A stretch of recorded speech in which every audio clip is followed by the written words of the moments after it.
Hey, welcome back to the channel. Sorry about the streak there on the camera. It's just a cut on the screen, a scratch on the screen, and the sun gets on it. But anyway, hopefully the audio quality is okay. Please hit the like button, please subscribe, please write a comment. It really does motivate me, and thank you for all the people who did so on my last video. Today, I want to just pass on, I guess, what I would call some life advice that maybe could be seen as a bit off topic, or maybe irrelevant to some people, but I just feel that you know, something I learned along the journey of my life that I really wouldn't wish on anybody. So I'm actually going to talk about my divorce a little bit, and how to to mitigate the sort of risk that I put myself in, because you can make all these decisions. It's essentially like people who said, oh, I'm going to buy a house at 2.29%. It's only $800 a week for this beautiful home. I can afford that, but I'm not going to worry about rates going to 6% because that'll never happen to me. When historically it's happened to people, you're one of many. And so I want to talk about how to sort of mitigate a lot of the risks that I expose myself to in my life. Okay, make no mistake about it, divorce was the most costly thing that I have ever gone through in my life. It was the most costly emotionally, and it was the most physically, mentally, financially. It was definitely the biggest hurdle that I have ever had to go through in my life, and I really wouldn't wish it on anybody to have to go through something like that. But there was a lot of mistakes that I made, and I just want to go over those so that people can hopefully learn something from my mistakes. So in today's world, most people are living together, shacking up really fast, and they might not realize how fast that they are actually doing it, but it's really quick. Now, I would advise anybody to understand that the prospect of being with somebody long term, the first 2 years is when you should be scrutinizing the hell out of that relationship. And I mean, you have to be prepared to walk away. You truly have to be prepared to say, hang on a minute, what just happened, or what was just said, or what characteristic I just saw, it doesn't align with something that I value or would do, or there's just something about it, my gut didn't like that, I'm walking, I'm out, I'm done. Right now, it's much easier to walk out of a relationship when you are living in your own home without cohabitation, so that you can just say, get out your phone, send a text, just go, hey look, it's not working out, we're done. That's all they're entitled to. They're not entitled to anything more than that. They don't need an explanation, you don't need to talk about it, you just tell them it's over, done. And make sure before you do it, if you've got property that belongs to her at your house, or you've got property that belongs to you at her house, that you just get that. I wouldn't even leave anything at each other's house, to be honest. Nothing. No, you take that with you when you go. No, I'll take that with me when I go. That belongs to me. That belongs to you. Don't leave it here. Right? Because it's your house. And when you break up, within that first 2 years, you really want a clean break. You just want to be able to say, I'm done, we're finished, it's through, I don't want to talk about it, I don't owe you an explanation, I'm out. Now, you shouldn't really do it that way if you're married, but if you are just dating, that's it, it's done. Make it as just as rip that band-aid off and cut all ties. And that might sound really heartless, but I'm going to talk about why. Because in that first 2 years, you should not be living together, and you should not, you shouldn't be doing anything, that where you could be liable for a pregnancy that's unplanned. You need to make sure that risk is mitigated. But also, what are you actually, when I say you're mitigating you're vetting that sort of in that 2 years, what are you actually looking for? Well, for example, I've got a farm dog, and the dog is just absolutely phenomenal. Like, this dog is just such a great natured dog and a great working dog. But I bought the dog of somebody who had trained the dog. The upbringing of the dog, it was trained from a pup. So it wasn't allowed to just do as it pleased, and then you come along and there's a 4-year-old dog and say, oh, I'll start training it. It's probably too busy. You can't teach an old dog new tricks. Well, people have typically good or bad instilled in them by their surroundings and by their upbringing. So if there's domestic violence in the home, or there's alcoholism, drug use, job loss, unreliability, all these sorts of things are around them. And, like, for example, in my school, there was these boys, and they said, we don't have a bedtime. Dad just goes to bed, and we just go to bed whenever we feel like it. And these kids are like, 6 to 12, 3 of them, 3 boys. Now, they're at school to learn, right? To actually do something with their lives, hopefully. And if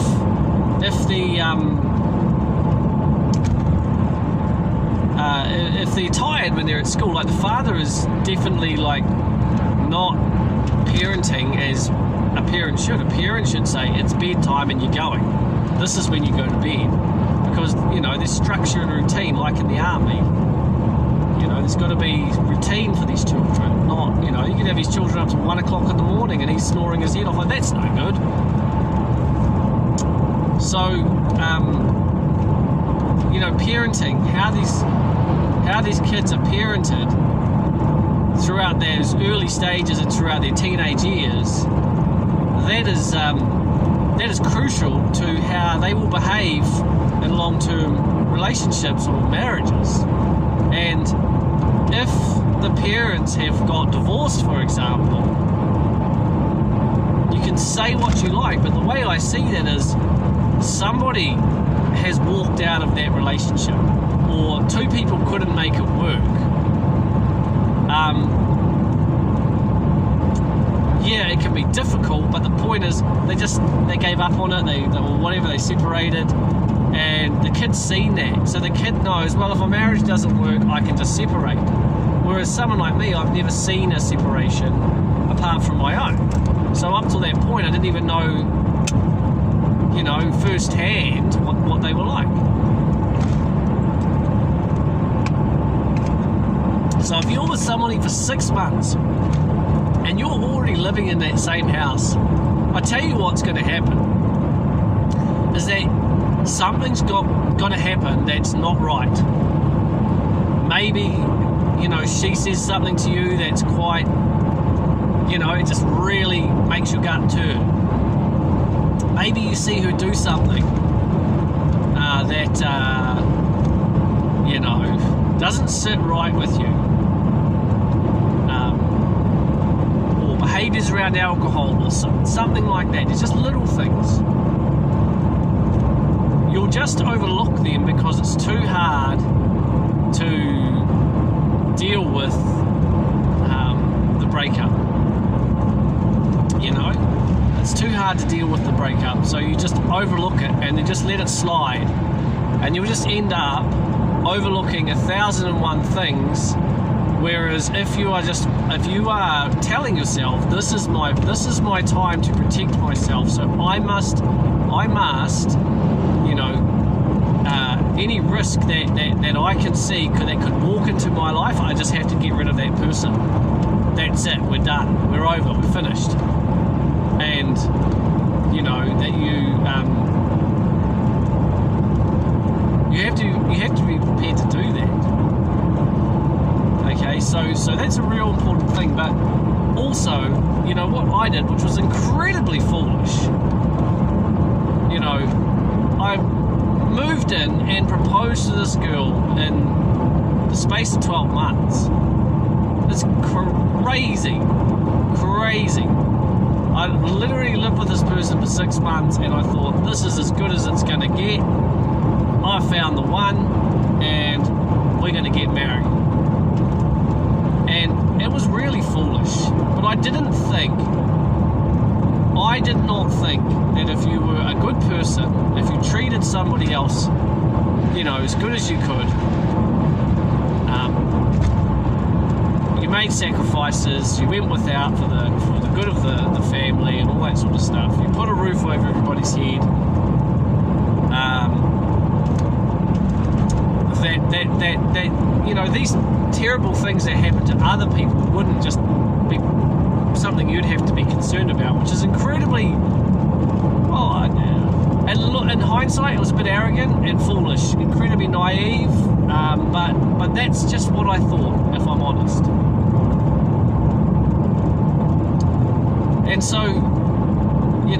I actually thought, look, if we get engaged, it's going to take like 18 months to get around to getting married. And if I do see anything, I've still got 18 months of engagement that I can call this off. Again, very foolish, because you're in that honeymoon phase. You're getting married. Not many brides to be would do something to jeopardize their having a wedding, because it's every girl's dream to have a wedding, right? And so in that 18 months, it was all that excitement of planning. Whereas what I should have done is I should have still been looking at least another 12 months. And there were already red flags. So many. There was millions of red flags. And for whatever reason, I chose to overlook them or say it'll be okay. Because what we do is, just like the people who bought houses at 2.29%, they said, this is what life is like right now. Looking straight ahead of me and not into the future seriously, or not with any real, I'm trying to think of a factoring in the serious risk that could, all the what ifs. I just thought, no, that can't happen, right? That wouldn't happen to me. Why would that happen to me? I'm not going to do anything to ruin my marriage. So why would my marriage end up ruined? Which was incredibly foolish. Right? And you have to understand is that when a marriage ends, if somebody else if you don't end it, if you say, oh, well, I'm happily married, so I wouldn't end it, which I was actually pretty miserable, but I thought I was happy, but no, I was pretty miserable. I don't know how I allowed all these things to happen, but,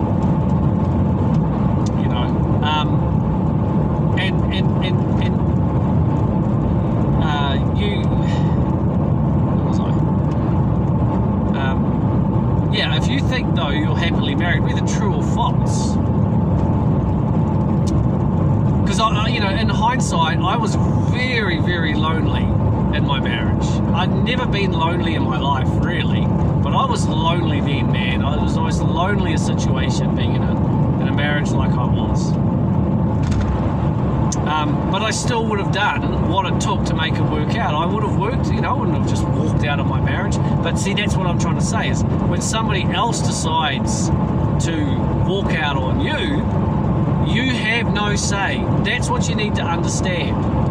It's, it's not you saying, look, if you don't change your tune, lady, I'm going to walk out on you. If somebody actually just says, catch you later or we're done,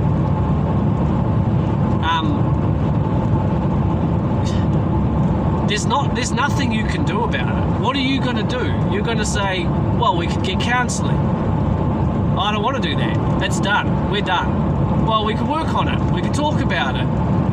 I can change. I can do things differently. Okay, I didn't know that this was going on, but give me a chance. No.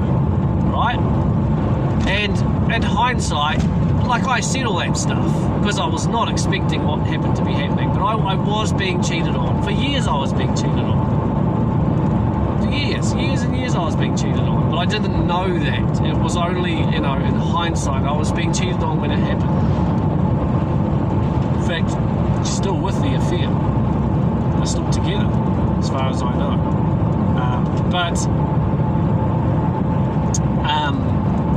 And that's the thing. Somebody else can come along with substantial amounts of money.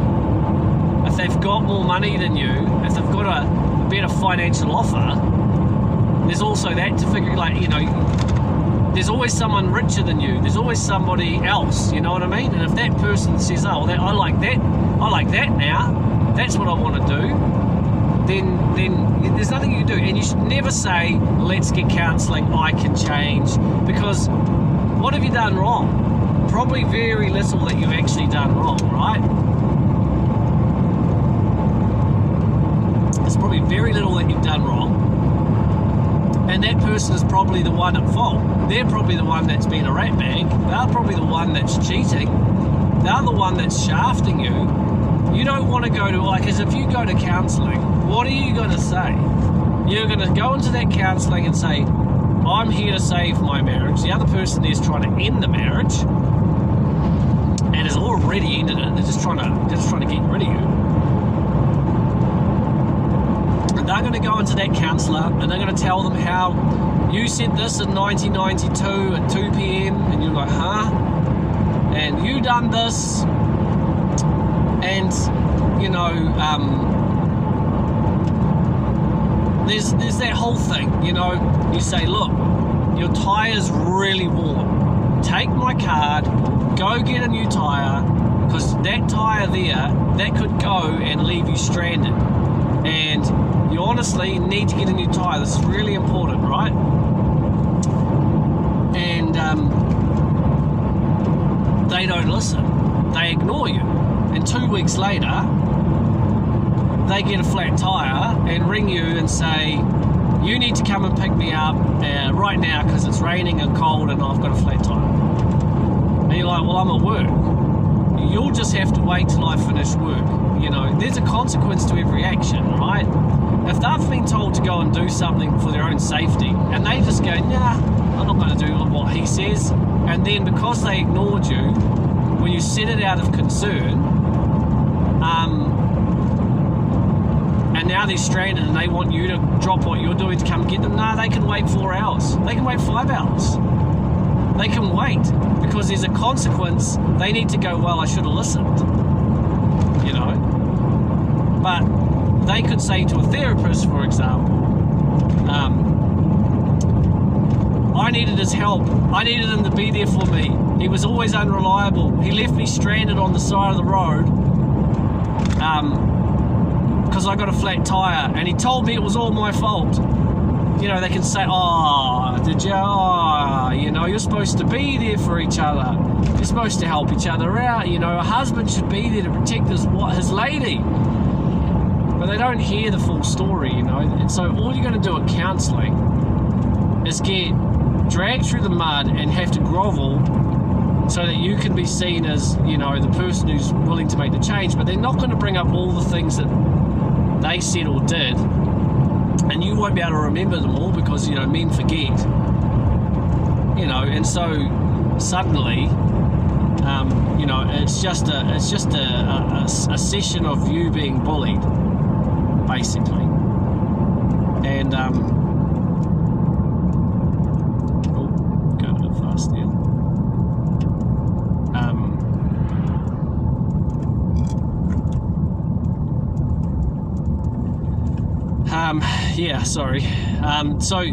Really, if somebody's disrespected you enough to say, what I'm going to do is I'm just going to shaft you, you've got to take it that they're basically declared war on you. They've declared war on you. They're out for all they can get, and they're gonna come at you, and they've probably been cheating and been dishonest and lying and all sorts, right? So you have to change your frame of mind about how you go about it. So first of all, that vetting, that 2-year vetting, is really important, and not living together, because that protects you from, if you live together for 2 years, that's now a de facto relationship and they can take half, same as they could if you're married. So do you really want to be in that situation?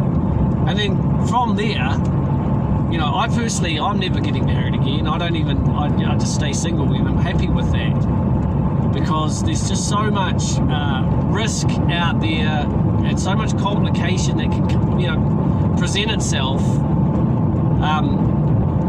You know, it's just too much stress. You know, I'd rather just not deal with it.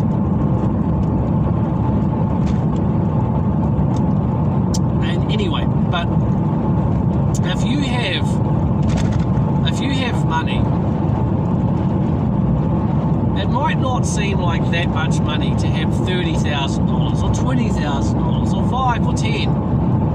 You know, it might not seem like, well, if it doesn't work out, I lose $15,000 off this 30 because she can take half. It doesn't work like that, buddy. What you need to do is that you need to get a drawn-up agreement legally that any wealth that he or she has over and above the other person. So let's say that you've got 30,000 and she's got nothing, and you buy a house together on paper, but actually there was no purchase without your 30,000, right? So you need to put, let's say the house is $100,000 just for ease, and the deposit's 30. That's a 30% deposit. So you need to get in writing that should the relationship break up, you get 30% of the value of the house, and after that, the value of the house is split. So if that house that you bought for $100,000 goes to $400,000 over the course of your marriage, right? Which is what happened here in New Zealand. And you say, okay, for me to put a 30% deposit down on a house like this today, I would need $120,000. Right? So if you get divorced, and the house is $100,000 of debt, you've paid that down to say $50,000, and it's worth $400,000, and then you take legal and real estate fees off, and you get $370,000 plus minus $50,000 that you owe to the bank. That leaves $320,000, right? Well, you had a 50% deposit on, you had a 50% equity in that house, and now you're back to 30%. But you might even be worse off than that. There could be anything that happens where you're actually now got a 10% deposit, and you can't afford a house. See what I mean? Well, you can't even qualify for a loan because the bank won't lend you that much money. So you need to have it where, you know, as that house appreciates, or those assets appreciate,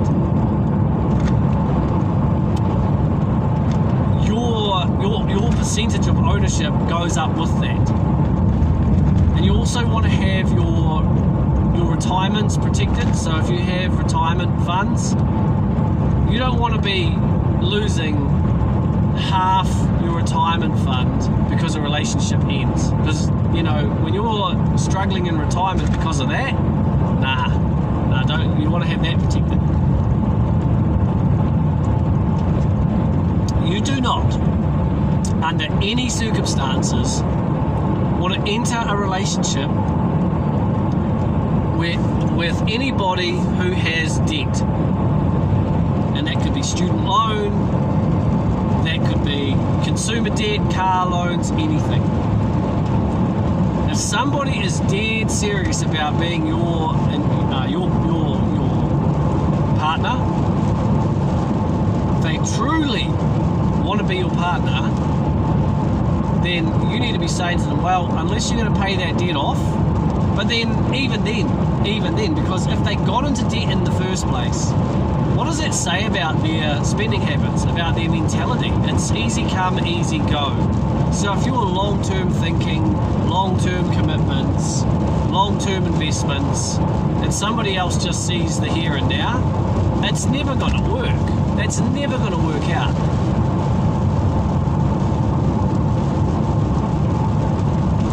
And then you've got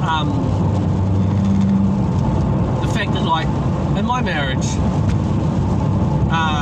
my ex-wife had substantial debt and then went and got a student loan. Now, she could have pushed that student loan onto me and said, you've got to pay half my student loan because I'm leaving you.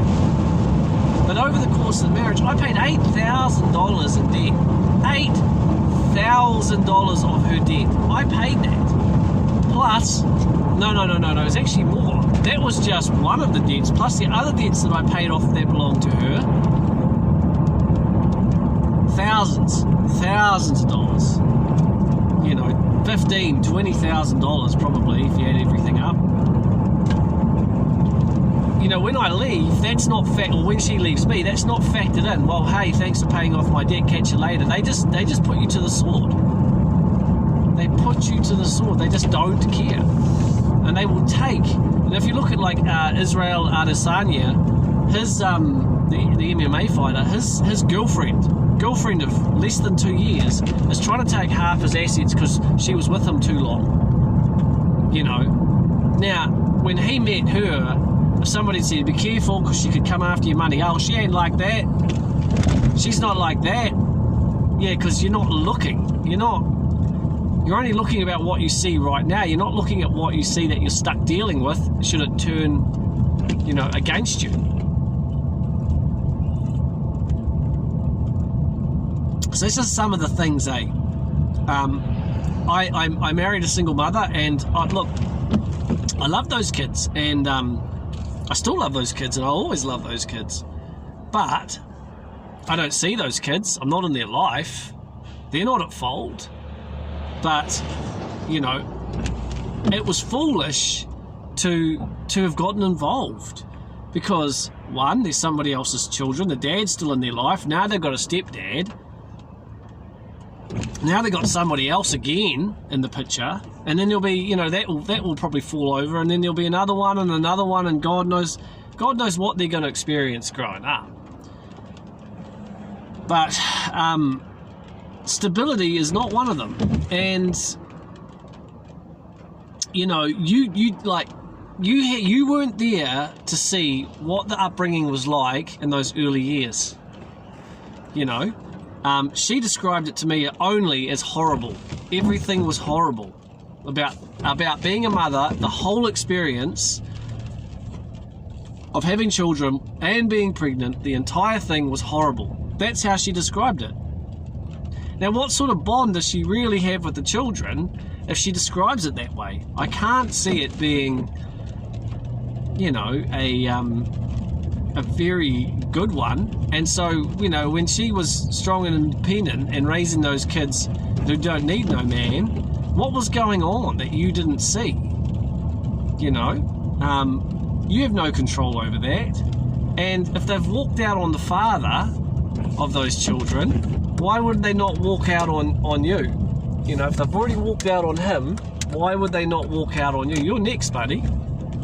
And then you will get told, like, here's an example. We were about to break up. Days or a day or less than a week before we broke up, I think. I was told that I needed to pay the daycare bill for the children.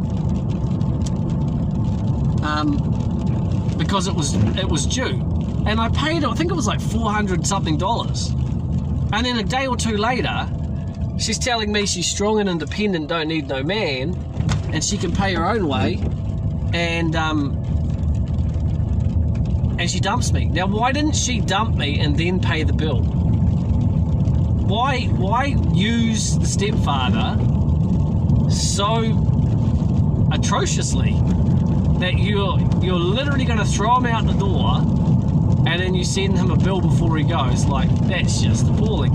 And the thing is that somebody else is waiting to be the new step parent, They don't offer to, it's no good. It's no good. You just end up paying like literally hundreds of thousands, tens of thousands of dollars, hundreds of thousands of dollars will be spent on those children. And then, you're poisoned to those children that, you were the cause of everything, and you don't see them. And so what was the point? That you didn't get involved for that to happen, eh? But then it does, and now you're stuck with it. Hey, at least you're not paying child support for years and years and years, which would have happened.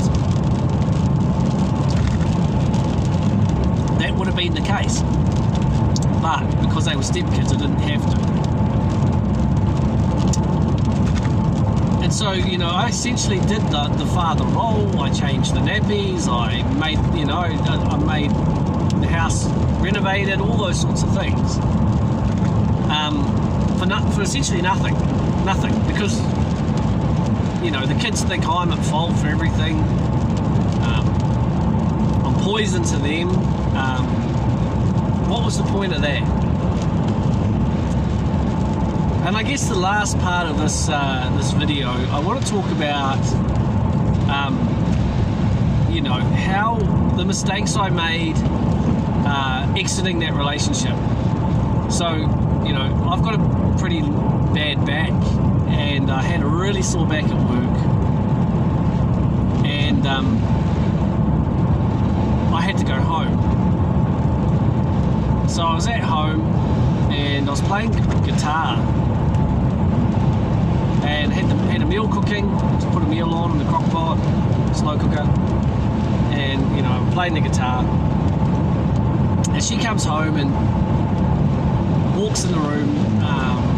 Kid gives me a hug, tells me he loves me, runs off to watch some TV. She comes in, and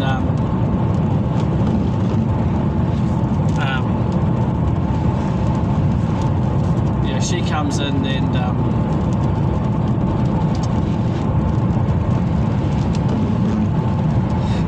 tells me that this isn't working, like just letting me have it, and you're at fault, and you this and you that. Everything was, cause and effect was from me.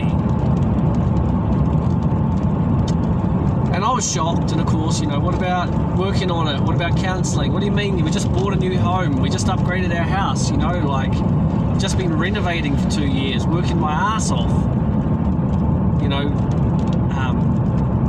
Being a good stepdad, and then what? This is what you want, this is what you're going to do?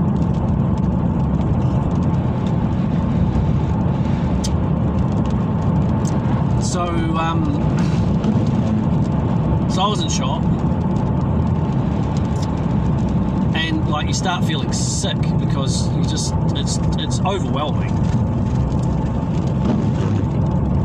So I ended up, she was saying, you can't stay here, you gotta go. And it was get him while he's bamboozled, get him out the door. And she'd been planning this for a long time. And you can't put anything past anybody. I mean, she was telling me she wanted a house for our future, and for whatever reason, she wanted to buy a house with somebody she was already cheating on, planning to leave, everything. Didn't matter. Didn't care. So I went to my brother's house, and, I was 5 days, no sleep, couldn't eat, felt sick, confused, no answers, and it was every time I came around to the house, you've got to go, you can't stay here, you got to go. Now this was our house. Why did I have to go? And they'll use the kids. Oh, because of the kids. Well, you obviously didn't, so what about the kids? So what about them? You should have, you're the one who's ended the marriage. You're the one who's saying you don't want to be part of it, so you go. Don't come here with no plan. Your plan is to throw me out. No, you go. You leave. That's what I should have said. But in hindsight, what I would say to any guy is this. If that happens, if you're ever in that situation, you're going to be upset, but you can't show it. You've got to think, right, okay, they've basically declared war on me, and this is gonna turn really ugly. So show no emotions whatsoever. And just say, okay, if that's the decision you have made, so be it. And that's it. Don't argue, don't get upset, don't cry, don't beg. Just, if you can, just do that. And then go and go get some food, KFC or something, come home, go to your room. Make sure, you might need to record it while you're at home so she can't accuse you of, domestic violence or something. Record it on your phone. And try and say as little as possible. Don't cook for two, cook for yourself. Don't look after if there's children that aren't yours. They are now her sole responsibility. She is now in care. It's not, I'm hungry, make some dinner for the children. No. She does that. You do own dishes, own washing, own nothing to do with her. But stay there. Don't leave. Because her plan is likely going to be, as was the case for me, is as soon as you move out, somebody else will be moving in. Now, you've got to make that difficult. As difficult as possible. You've got to be the handbrake, because they're emotional there. They're not, they're angry and they're going to tell you and they're going to, no, I'm strong and I'm independent. But over here they're emotional because they have emotional feelings towards somebody else. So you've got to be the spoke in the wheel that does not let that person move in, so the new life can't begin. If somebody else tries to move in, you can trespass them, I believe. Talk to your lawyer and go lawyer up. Go lawyer up. Find one who's pretty aggressive there, right? If you can, get into her phone if you can and delete all conversations on Facebook, because actually you can delete the whole lot, delete everything. So hopefully she's got no record of anything that you could be used against you, basically, if you can. But it might be hard to do that. But if you can somehow do it, but you want to stay there and never ever raise your voice, never get up agitated, never get angry or upset, never show that you're hurting. And when they start coming to you saying, you need to get out now, go, well, I'm sorry, this is actually my house and I'm not leaving. So you'll have to think up of something else because you've decided that you don't want to be here. And if you do want to go, if you do want to get out, but you want to know what's going to happen once you do, see, that's the thing. To get a separation agreement drawn up and signed, if you are in the house and she wants you out, you can say, oh well, then I want a written agreement about how we're going to dissolve this marriage. Because if you're out of the house, like say you want to sell the house, say you want to put the house on the market and just say get half each and go. Say that's what you want to do.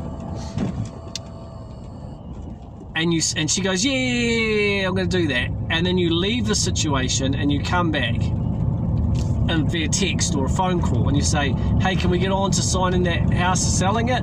I don't want to do that now. See, now you've let her get on with her own life, her new life, her exciting life. She's on another chapter. She doesn't give a shit about you, and she doesn't give a shit about your struggles. She doesn't care if you're starving to death, living in a car, homeless. She don't care. She does not care. And so for you to try and start making suggestions, she's just going to say no to everything. And then she'll only propose what benefits her astronomically. So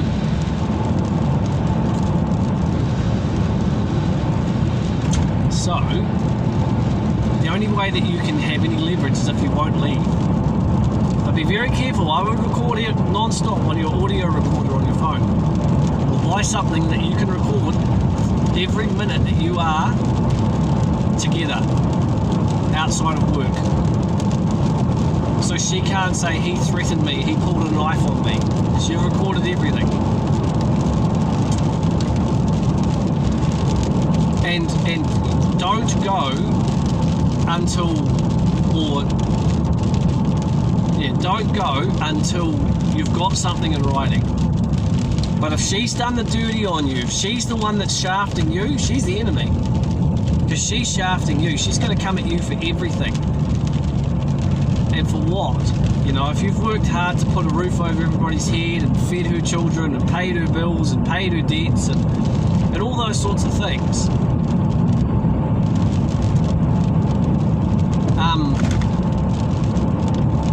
And somebody then says, what I'm going to do is come at you for doing it. They deserve, to my thinking, they deserve absolutely nothing. Zero. They deserve zero. All they deserve is a door shut and locked behind them and thrown out. But they will have legal right. You know, they will have legal right, especially if you've got married. And so that's the thing. And going back to the drawn up agreement, let's say that you have got a 30% stake in the ownership and then half. That means that when the assets are split up, she might not have the money to buy the house. See, mine was able to conjure up the money to buy me out of my own house, whereas I couldn't come up with the money to do it myself. So I had to sell. I was shafted there, right? Whereas if I'd had that 30% of the sale, it'd be damn near 100 grand more of leverage. I could have bought the house with 100 grand down on top of half of what's left over after that. Yeah, 100%. I could. I would have been in a better financial position than when I was actually with her. I was laughing all the way to the bank. But I didn't have that agreement. And so all I had was a hard luck story, which doesn't buy anything. So, you know, don't make any moves in that situation on emotions. You have to figure out, you know, this is a chess game. You know, if she's come home and she said to you, get out of the house, marriage is over, I don't want to be part of it. She's been planning it for a long time, how to land on her feet, right? If she's going to come home and say, you don't get time to think, you're just going, you're just out the door,